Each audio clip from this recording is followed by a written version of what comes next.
reality, tragedy, triumph actually happen in real time.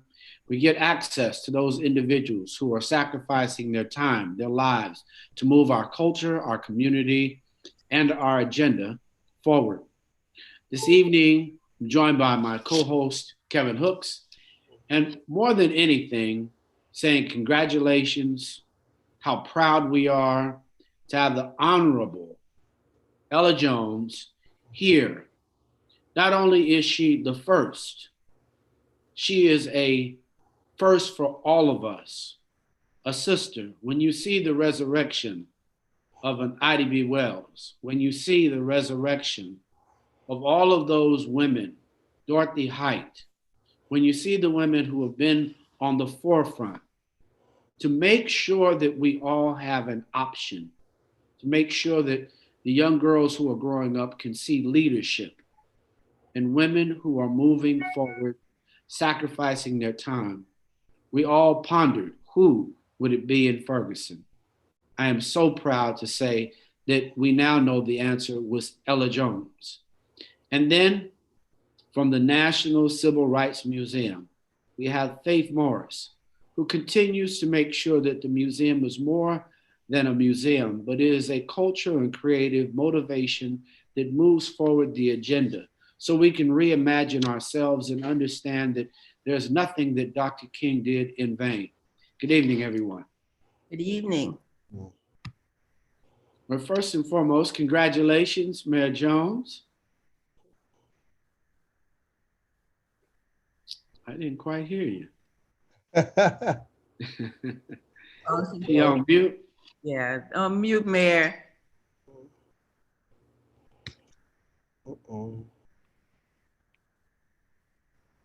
She's out. Oh, she's not on mute. Okay. Oh, she's on mute according to this. Might want to try that again. Sure.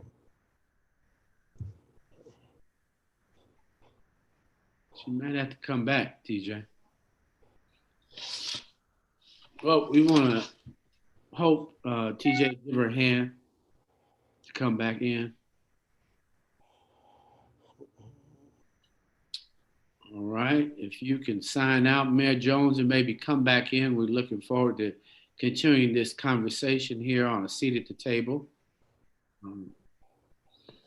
Faith Morris, voting reimagined.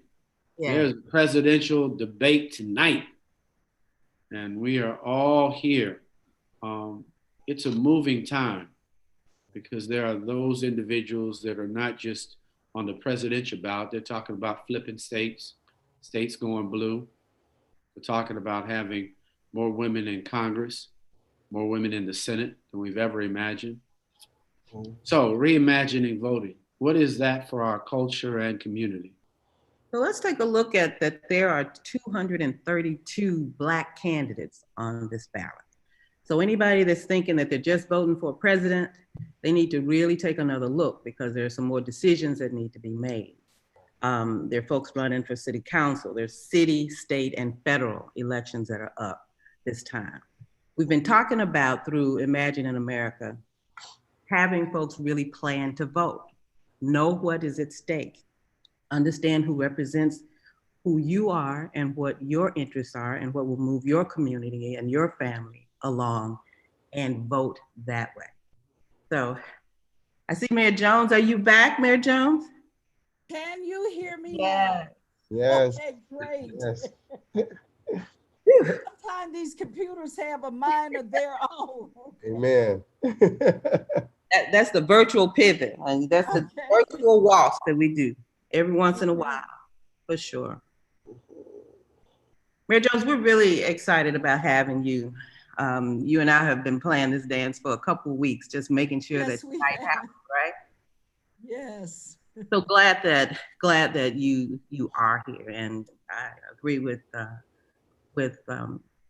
Munson about congratulating you on being the first female and the first Black mayor of Ferguson. What is that about? It's very challenging.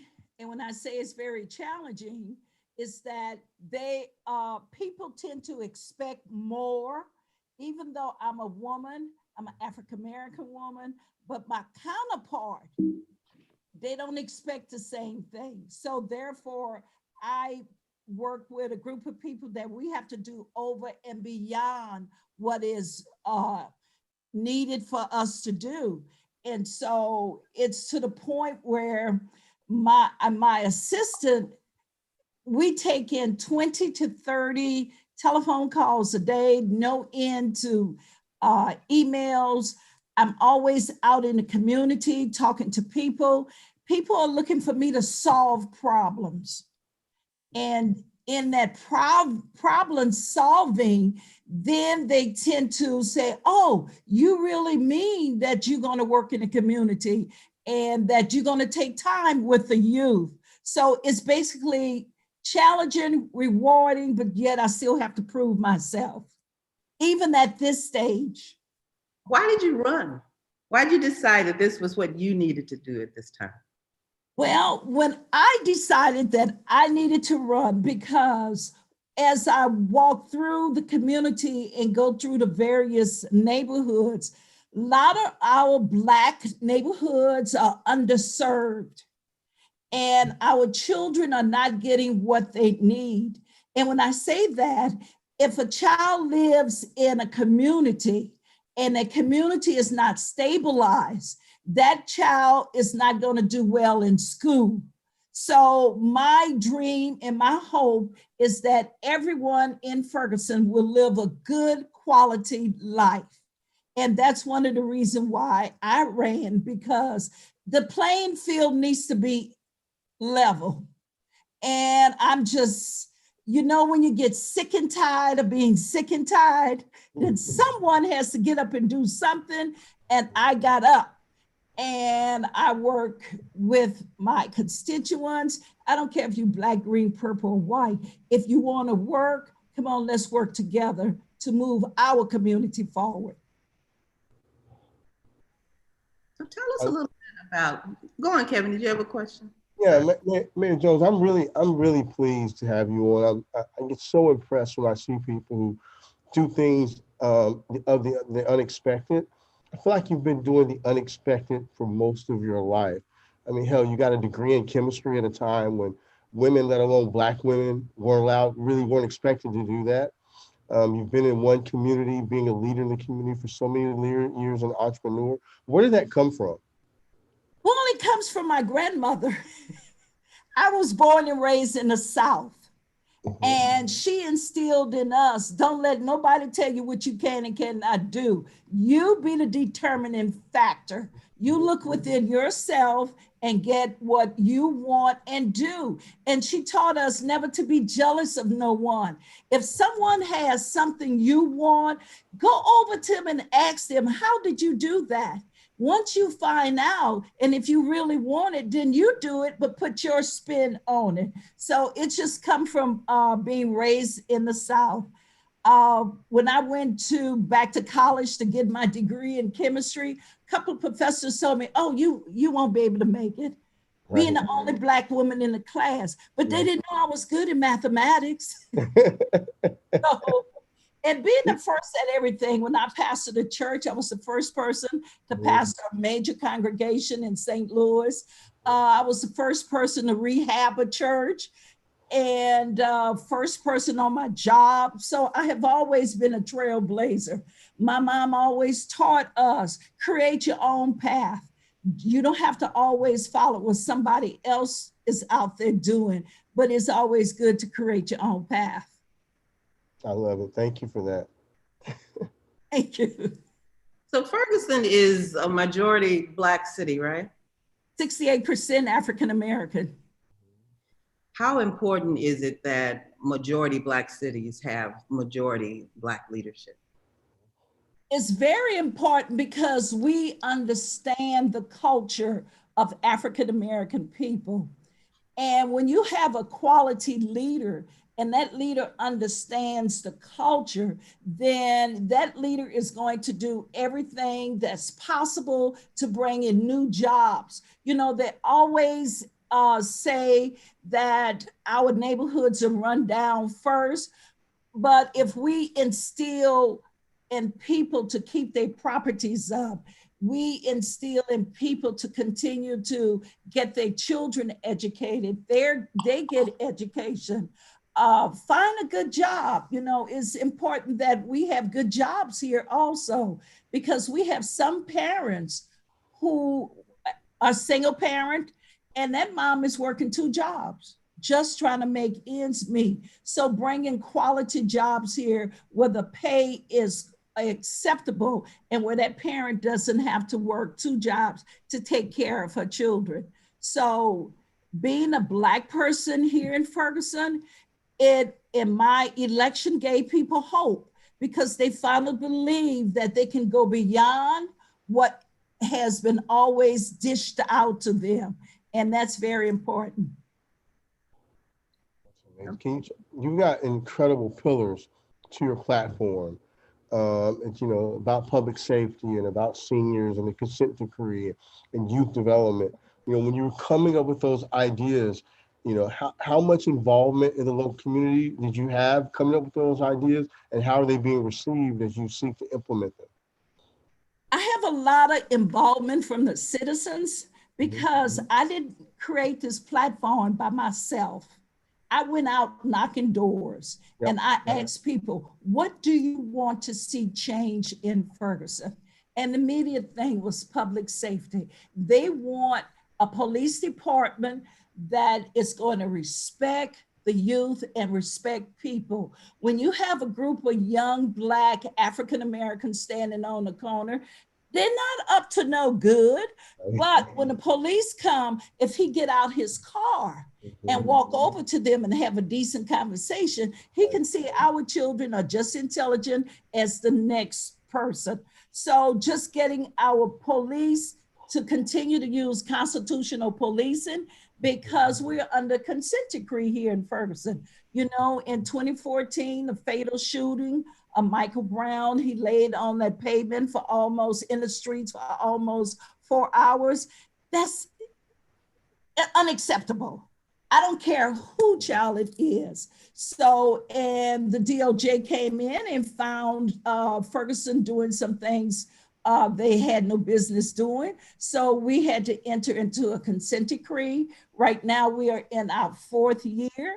And my biggest thing right now is advocating for a community coordinator. And that person will be like a social worker. Sometimes the police go out on domestic calls and they end up the wrong way. So if we have a social worker and the police know he's going out on a domestic call, that social worker can go with that police, talk to that family, and get them the needed resources that they need. And with the social worker out there helping those families, the police don't have to make all those calls for domestic disputes. They could be out riding up and down the road, talking to people and being present in the neighborhood, so people don't believe that they are on a racetrack. I love it.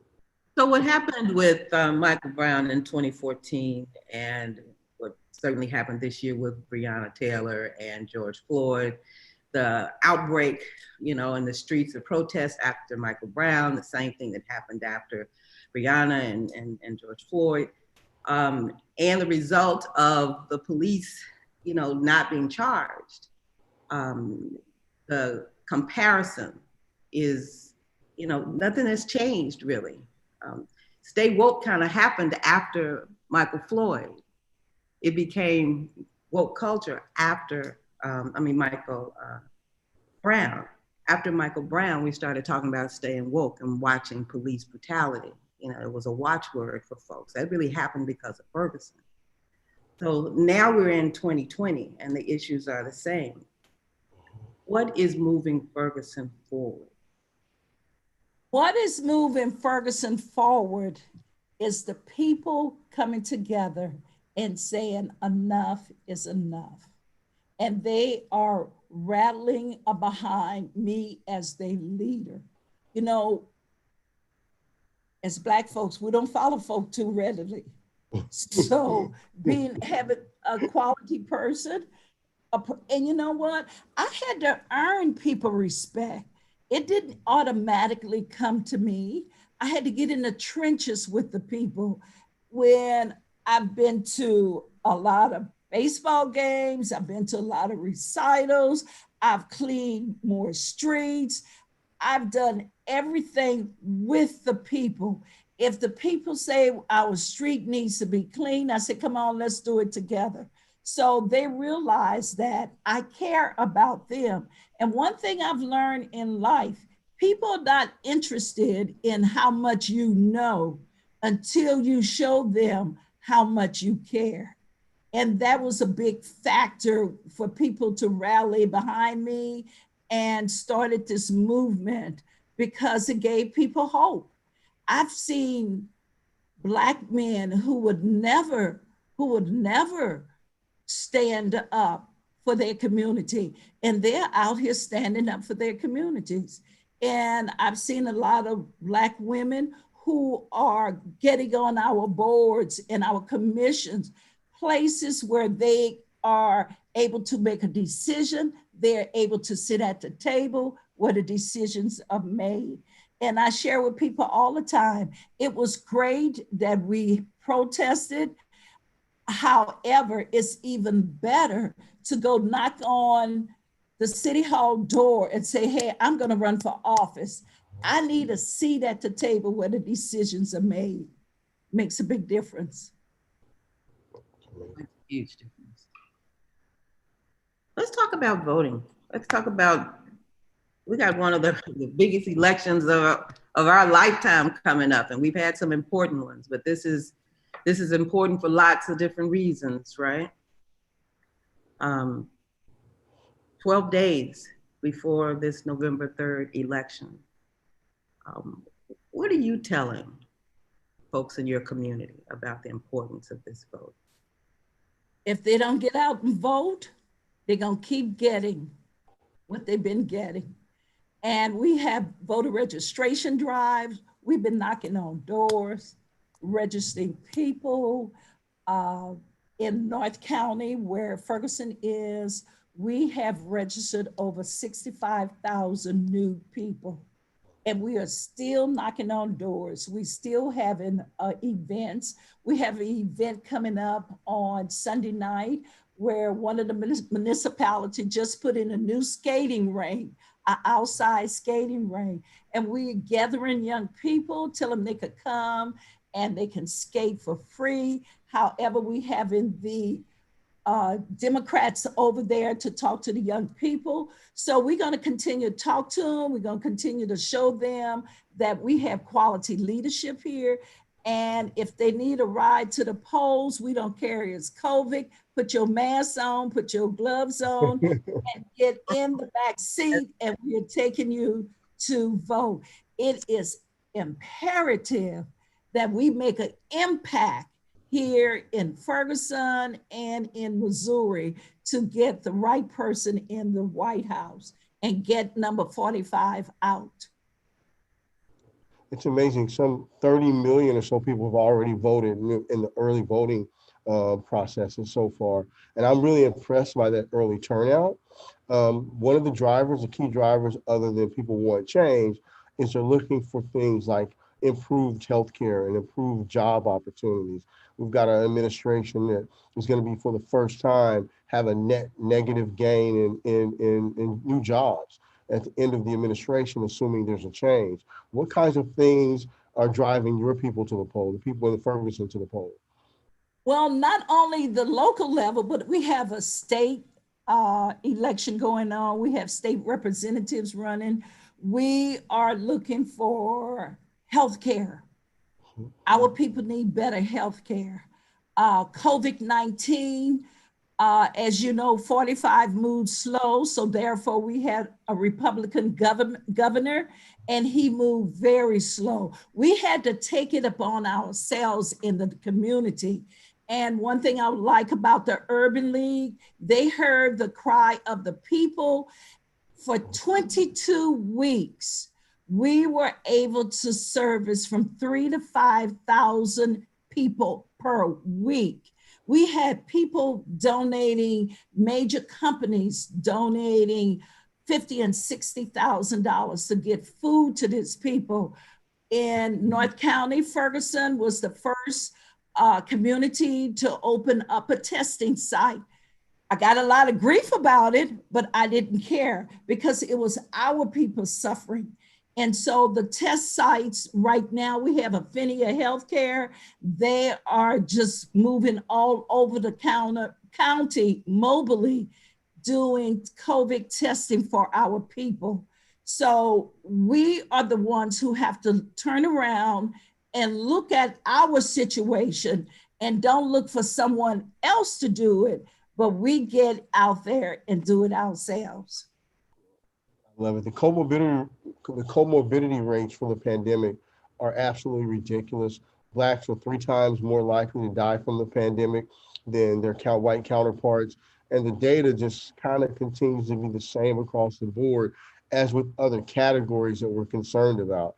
And I love the idea that you can affect change. Are you seeing any impact of the fact that you're doing testing in a way that maybe other counties haven't, in terms of the morbidity rate and things like that? Yeah, we are. It didn't come over a little clear, however, but the COVID testing, it's big here in North County since we got it moving. We find our counterparts, we are the ones that wearing the mask. We're the ones that socially distancing ourselves. We're the ones that not going to church on Sunday, and we watching our pastors preach to us on Facebook.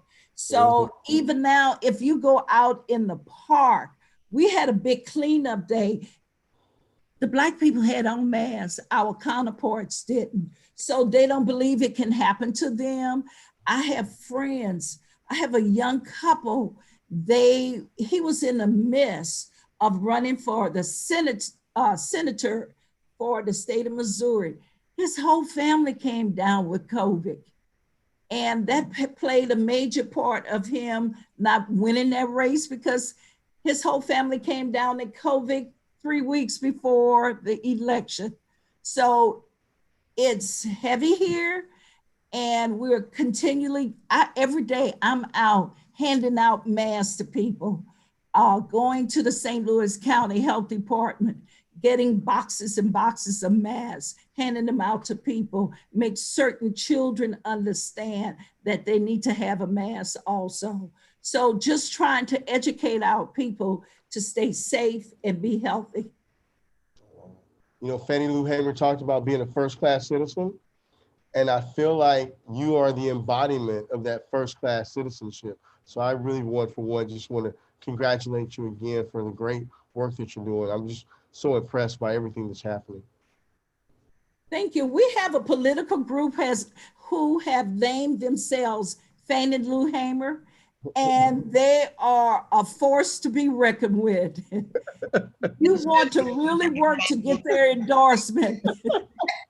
They are serious about it. And I'm like, why did you all name yourself Fannie Lou Hamer?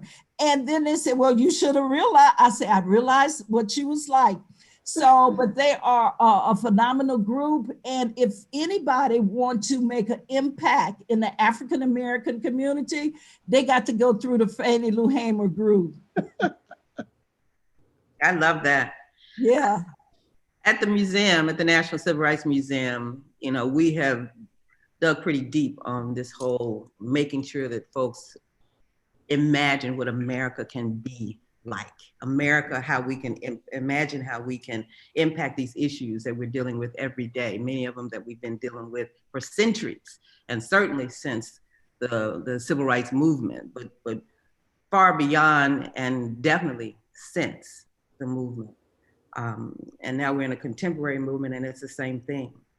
So I want you to see something because I'd love to get your reaction to it. And it talks about what we've been going through in this nation just to vote. It talks about, you know, and you'll find that history has repeated itself in some instances because some of those things are still happening now. TJ, could you?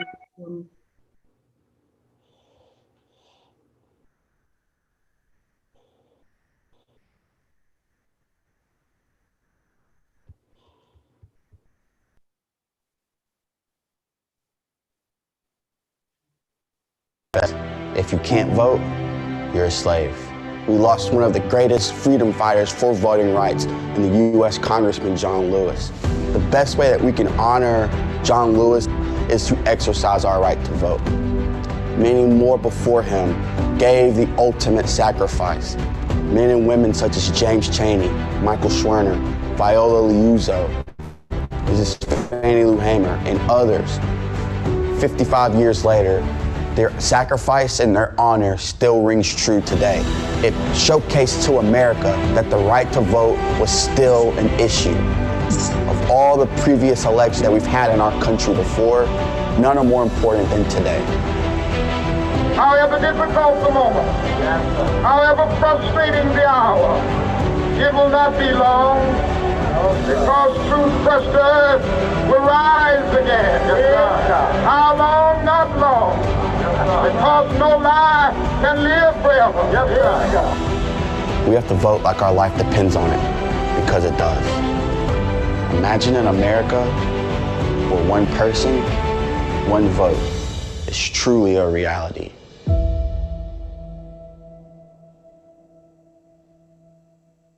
And so the video actually starts with us imagining having to count jelly beans to be able to vote, to be able to recite the Constitution. I mean, all the possible things that were put before us.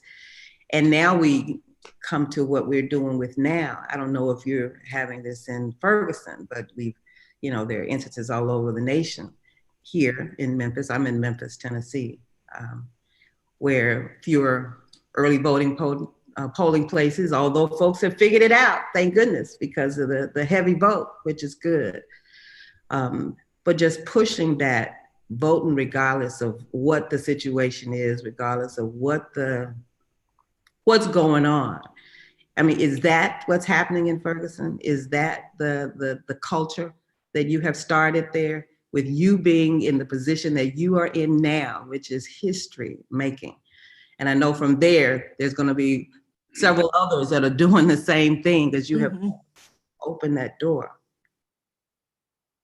Well, voter suppression is alive and well here in North County. And would I say that 5 years ago, we had 13 polling places here in Ferguson. Now we have 6. Yeah.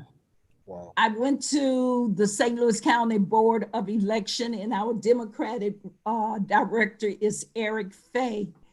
And he was like, "Ms. Jones, please." I'm like, you can't shut down polling places where our senior citizens are able to walk to. When you close a polling place where a senior citizen has to catch a ride, that senior citizen is most likely not going to go vote that day. So we had it to the point where they was deciding that we needed to keep some polls open. We have a group of residents who they don't have transportation. They're on the bus. They closed their polling place. So we had to make provisions for those registered voters to get to the polling places. We have a lot of senior citizens who, when they get their absentee ballot, they don't even know who to vote for. We have to continue to do voter education. Then we have our young people say, "Oh, my vote doesn't count." And it does count. We have to educate them also. So what we've been doing is getting our young people to volunteer on campaigns.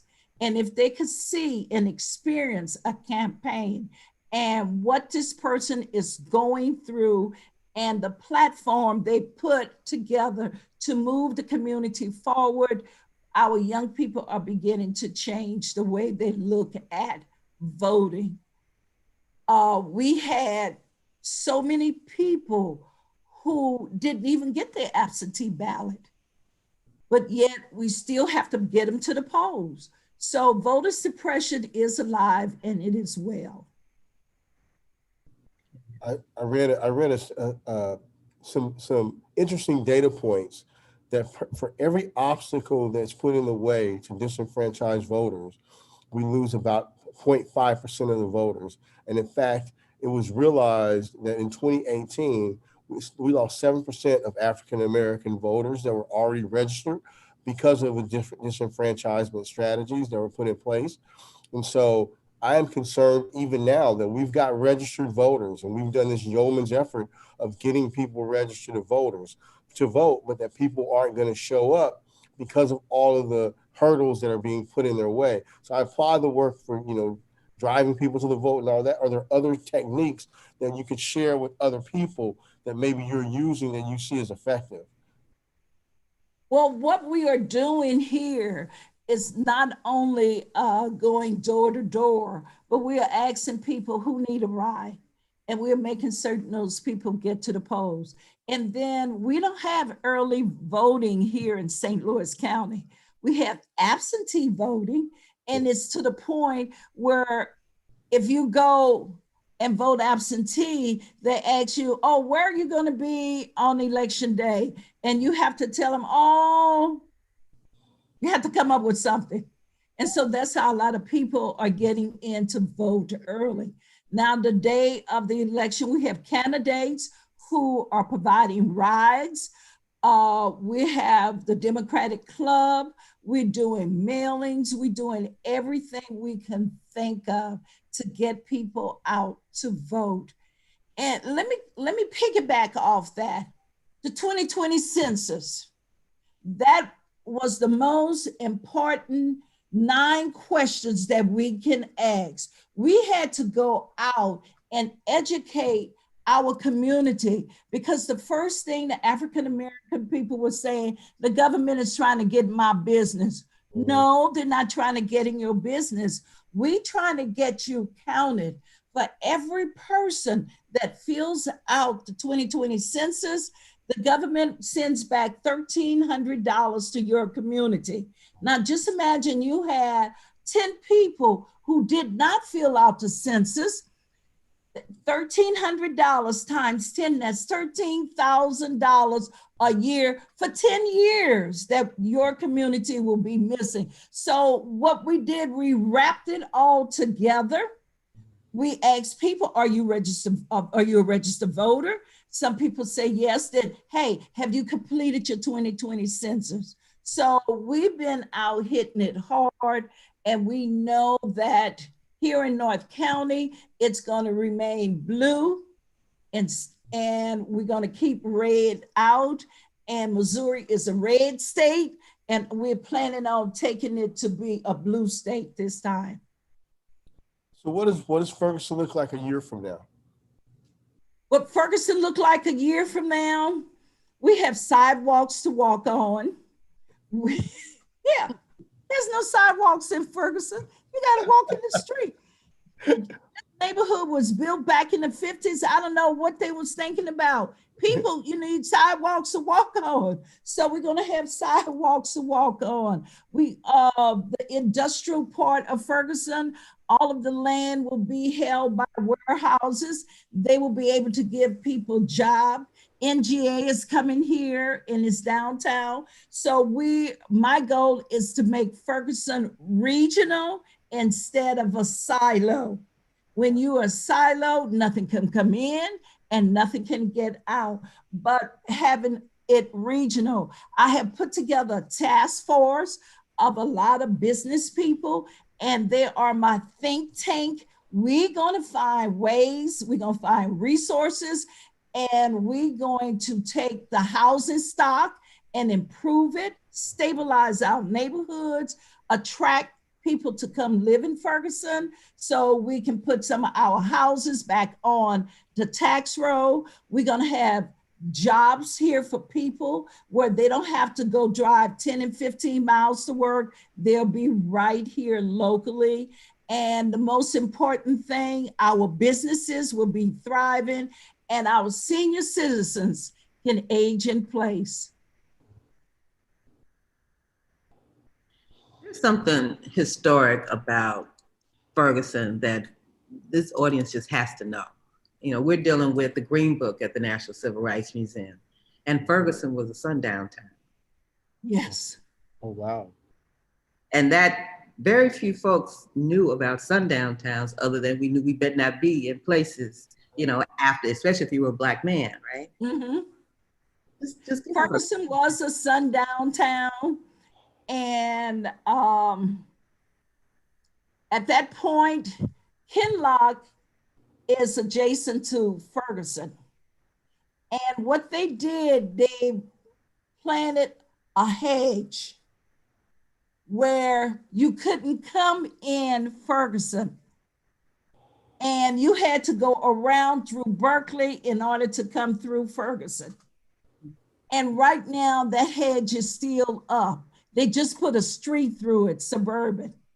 So, and as history recalls it, that Black people from Kinloch were allowed to come to Ferguson and be maids and butlers and whatever during the day. But when sundown came, you had to be out of Ferguson. And that is the most disturbing thing that I've learned about the history of Ferguson. And right now, Kinloch used to be a thriving town, but right now it is not. And we have a state representative. She is working diligently to bring Kinloch back to a thriving town for African Americans. We just had a super big cleanup. It's like people come from all over the city and want to dump all of their stuff in Kinloch. So she got this big cleanup together. We've made a big dent, but she is working diligently. And State Representative Rachel Prudy, she is doing a great work. I hear an awful lot of women's names being called. Yeah. Ferguson. The year of the woman. Yeah. Yes. And you know what? It's so, you know, people always have this theory, Black women can't work together. We catty. And that's not true. We work well together when it comes to our family. We are the best nurturers, come to our community, getting our children raised properly. We got a group of women that work here. We are phenomenal. I have to say it myself. Anita, give it to a woman. Come on now. Yeah, we we work work in together. America for 400 years, so I'm happy to know you. And it doesn't say we don't disagree. We disagree all the time, but that's not important. Our people, the constituents, doing for our children, that's the most important thing we could do. That is, every year we get together, we have a big backpack giveaway at the Emerson Family YMCA. We make certain our children have the tools they need to be successful in school. And then when January come, we get together and put brand new tennis shoes on children's feet. So working together, yeah, we queens. Yes, I love that. I love that. You are 142 days in. 142 days in. Has it felt like 142 days? Every day. 342 days, right? Every day. Every day. I just, when I made 90 days, I had a town hall because I promised the people when I was campaigning that within 90 days, I will give them a report on how I was faring with the city and working with the council. And people were calling me, are you really going to do a 90 days report? I said, yes, I gave you my word and I'm going to stick to my word. So we had a 90-day report. And in that report, I let them know that I went to Jefferson City. I did a testimony for a new nursing home to come into Ferguson to bring 150 jobs, testify on the need certificate. They'll be opening soon. Had this St. Louis County executive. I told him, you need to come to my town and you need to see what we need. And we took him on a tour to let him know the monies that the county have, they need to place them in our neighborhoods. In addition to that, just working with the people, making a difference. So Muslim, your favorite question. I have no favorite questions. This is your moment. Yes, you do. The top priority. Right. Yep. Yep. My top 3 priorities for community. Yep. for my community: economic development, stabilize our businesses. COVID has hit them, and working through the CARES Act, Ferguson has put up $250,000 to help these businesses stay afloat. We've got to get them past this COVID-19. Attract new businesses to come to bring jobs. My senior citizens, home repair, working with different nonprofit agencies to find funding to help my senior citizens repair their homes. My children, they are virtual, making certain that they have Chromebooks. Pastor Jose, we all work together to open up a learning center in an underserved neighborhood where if their parents go off through the day to work, they could go to the learning center. Keeping our children on task and keeping them on the grade level is very important during this pandemic, and keeping the people healthy. We've got to continue to preach social distances and put that mask on. Those are my priorities. Love it. Love it. Love it. The compassion, it just comes through your heart and out your mouth. I mean, it just like skips your brain and because your heart speaks. What has faith taught you when you have vision, have faith? What has it taught you through this journey, and how do you see that manifesting in the future of Ferguson as you move forward to vote with your heart and your mind and your faith? My faith keeps me grounded. Faith without works is dead. That's number one, I know.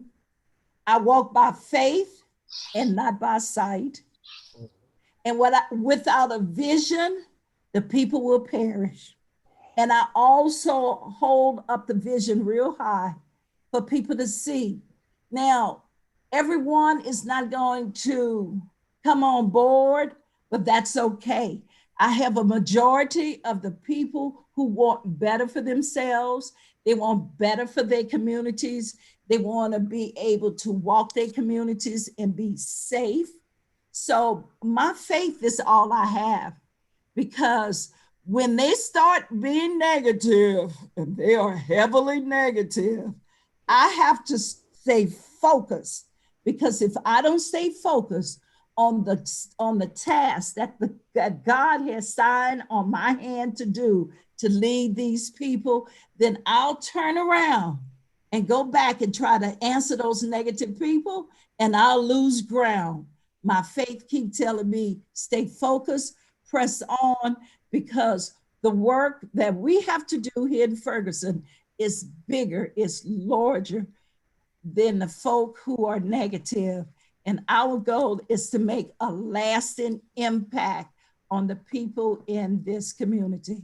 And here is the most important thing I share with people. If Ferguson fails, all the municipalities around us fail. it becomes a domino effect. So it's very important that we stay focused, continue to work with the various mayors in the different municipalities so we can keep this North County healthy for our children.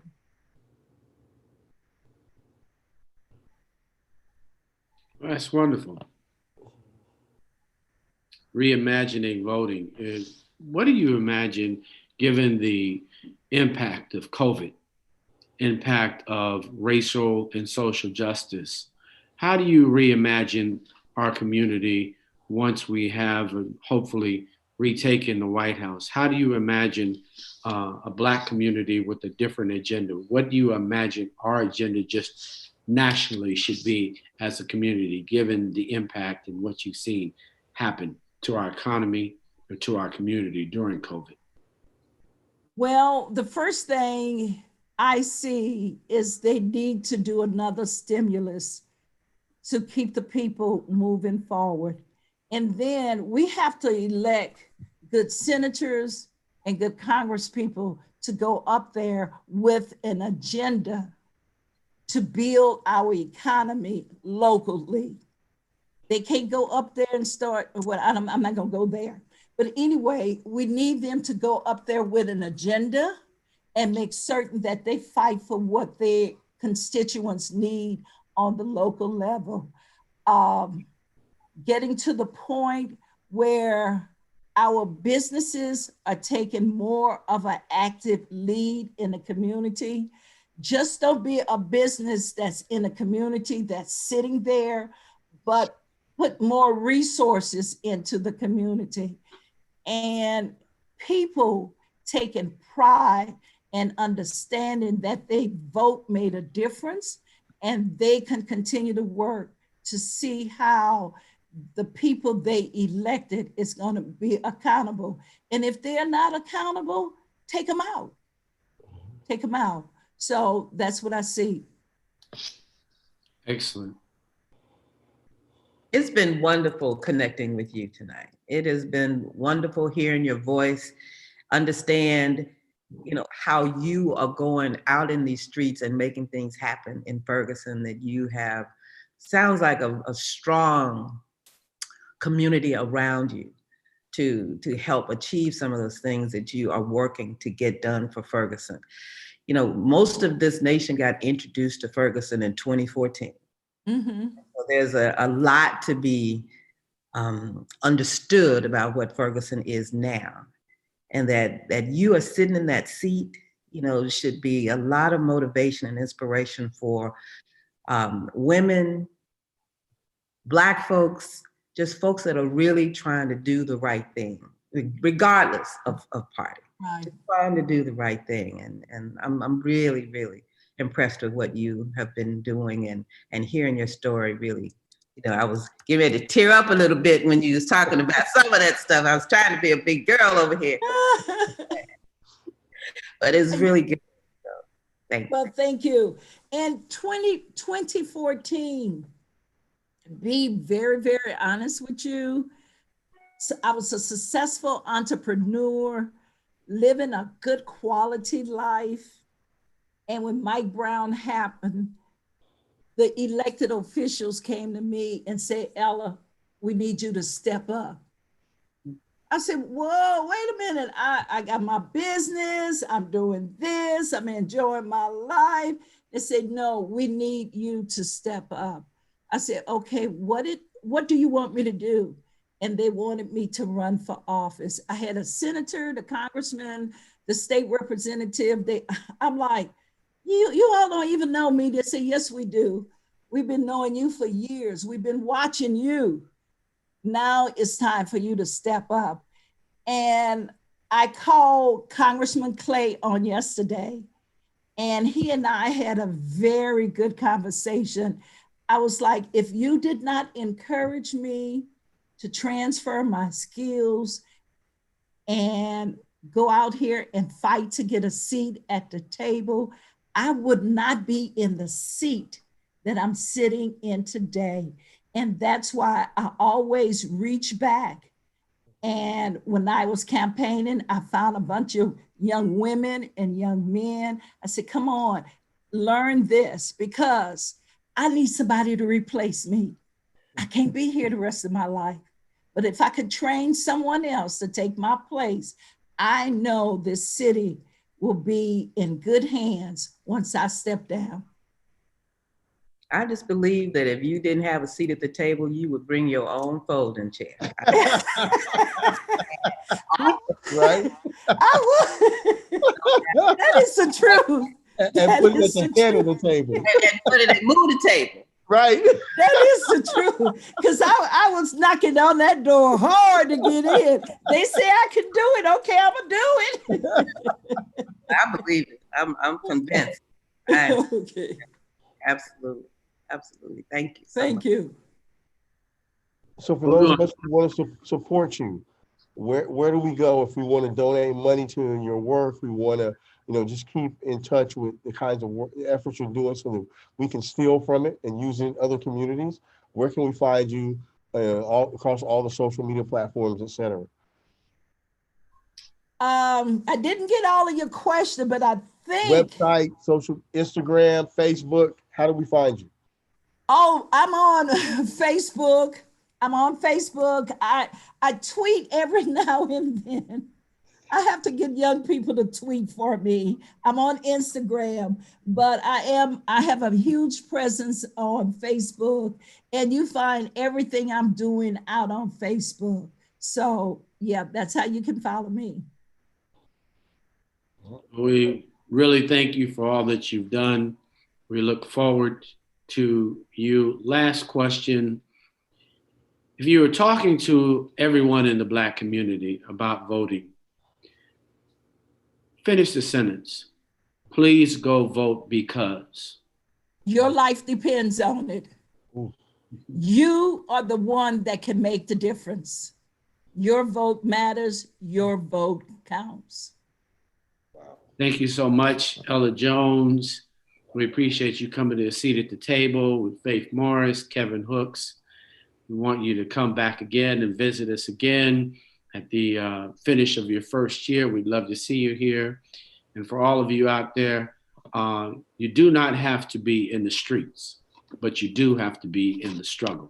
I'm Munson Stevens, Kevin Hooks, Mayor Ella Jones, and Faith Morris from the National Civil Rights Museum. We'll see you again tomorrow night. Thank you. Thank you. Thank you.